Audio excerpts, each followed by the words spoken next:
Les érabliers sont très présents au Canada à travers plusieurs espèces d'arbres et d'arbustes. Mais cette famille est également présente dans divers lieux de ce globe.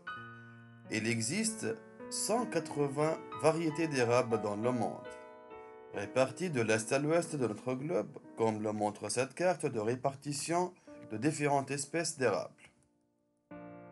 Les érables font partie du genre Acer, qui signifie en latin pointu ou aigu, et qui a notamment donné en français l'adjectif acéré.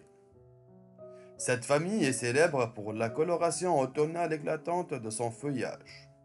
La majorité, surtout les essences renommées dans les forêts d'Est du Canada, affichent des tons vifs de rouge et d'orange.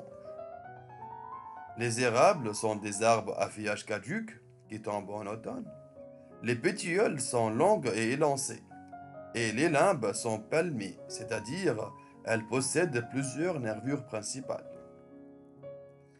Les érables produisent des samars, un fruit avec une surface portante en forme d'aile, qui permet ainsi le transport à distance par le vent, favorisant le voyage des graines sur d'assez longues distances.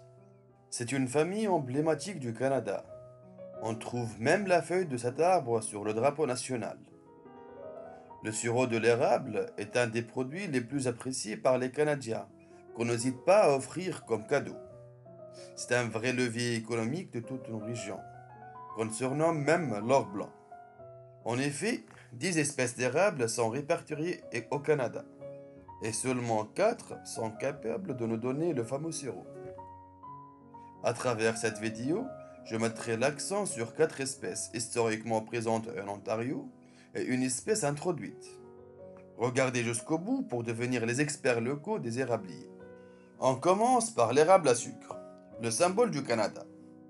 C'est lui qui, comme son nom l'indique, est utilisé pour produire le sirop d'érable. Les feuilles de l'érable à sucre sont dotées de 5 lobes pointus. Ils prennent une coloration rouge vif en automne. Les amarres, ils sont en grappe dont les ailes en U sont légèrement divergentes. Par contre, l'érable argenté a des sinus très profonds, donnant à la feuille un aspect très découpé et dentelé. Le verso des feuilles a une couleur argentée spécifique à l'arbre. À l'automne, les feuilles sont jaunes. Les amarres de l'érable argenté sont en forme de V ouvert. L'érable rouge, quant à lui, est un arbre de taille moyenne. Les feuilles peuvent atteindre les 15 cm de long. Elles sont dotées de 3 à 5 lobes dentelés et qui deviennent rouge vif à l'automne. Ici, on peut se fier aux pétioles des feuilles qui sont rouge foncé pour reconnaître l'espèce. Les ailes des samarres sont séparées par un angle d'environ 60 degrés.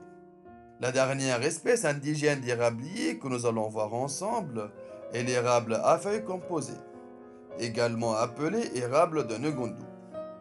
Il pousse partout comme une mauvaise herbe. Vous en trouveriez facilement dans le ruelle près de chez vous.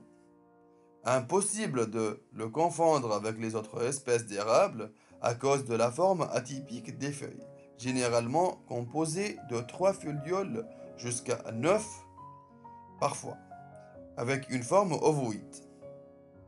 Les samars sont clairement typiques d'érable, elles sont groupées avec une forme de V fermée.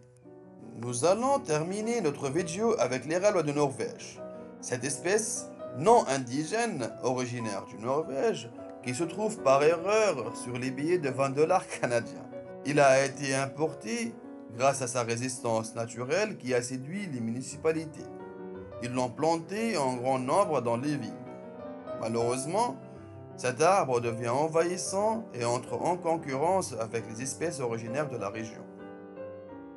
Il est facile de reconnaître l'érable de Norvège grâce à ses feuilles composées de 5 à 7 lobes au lieu de 3 à 5 chez l'érable à sucre, ainsi qu'à leur couleur vert clair ou vert foncé qui vire au jaune vif à l'automne.